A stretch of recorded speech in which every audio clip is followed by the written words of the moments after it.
কর্মদায় বহিষ্কৃত কাশিয়ানী উপজেলার সাবেক সভাপতি হাসান জামান দ্বারা মিথ্যা বানোয়াট ইতিহাস ভিত্তি করে খবর প্রচারের তীব্র নিন্দা ও প্রতিবাদ। এই প্রতিবাদ সমাবেশ আমাদের। তো বাংলাদেশ বেকার মুক্তি পরিষদের গোপালগঞ্জ জেলা কাশিয়ানী উপজেলার বহিষ্কৃত সভাপতি হাসান জামান, তার বিষয়ে একটু না বললে নয়। গত 19/11/2024 ইংরেজি তারিখে সংগঠন নামে ব্যবহার করে নিয়ম বহির্ভূত ফান্ড গঠন করার নামে করে কাশিয়ানী উপজেলার সাধারণ সদস্যদের কাছ থেকে গোপনে টাকা আদায় করেন মোটা অঙ্কের। এবং বিষয়টি জানাজানি হলে গোপালগঞ্জ জেলা কমিটি ও কেন্দ্রীয় কমিটি প্রতিষ্ঠাতা সভাপতি জনাব আতিকুর রহমান রাজা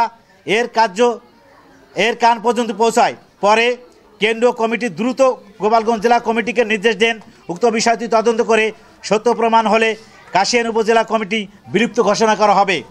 এই মোতাবেক পরবর্তীতে 22/11/2024 ইংরেজি তারিখ কাশিয়ানী উপজেলার হাসান জামানের বিরুদ্ধে ফান্ড গঠন করার নামে করে সাধারণ সদস্যের কাছ থেকে ব্যাপক পরিমাণ টাকা উঠানোর অভিযোগ সত্য প্রমাণিত হয়, তাকে কমিটি থেকে বহিষ্কার করা হয়।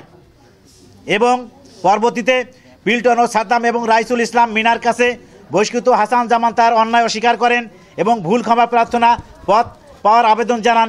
সেই আবেদনের প্রেক্ষিতে সাদ্দাম, পিল্টন এবং রাইসুল কেন্দ্রীয় কমিটি সভাপতি আতিকুর রহমান রাজাকে বহিষ্কৃত হাসান জামানের পদ ফিরে পাওয়ার আবেদন করেন।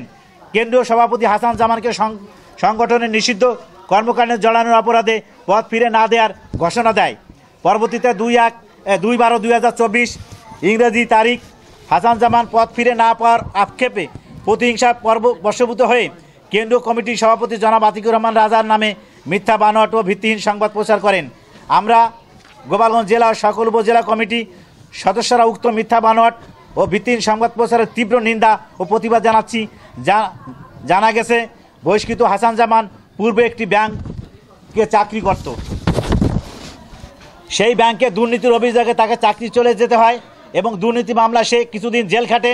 কেন্দ্রীয় কমিটির নামে এসব মিথ্যা বানোয়াট ভিত্তিহীন সংবাদ প্রচার করে উদ্দেশ্যপূর্ণভাবে সভাপতি মহোদয়ের মানহানি ও সংগঠনের বিরুদ্ধে ষড়যন্ত্র করার অপরাধে তাকে আইনের আওতায় আনার দাবি জানাচ্ছি।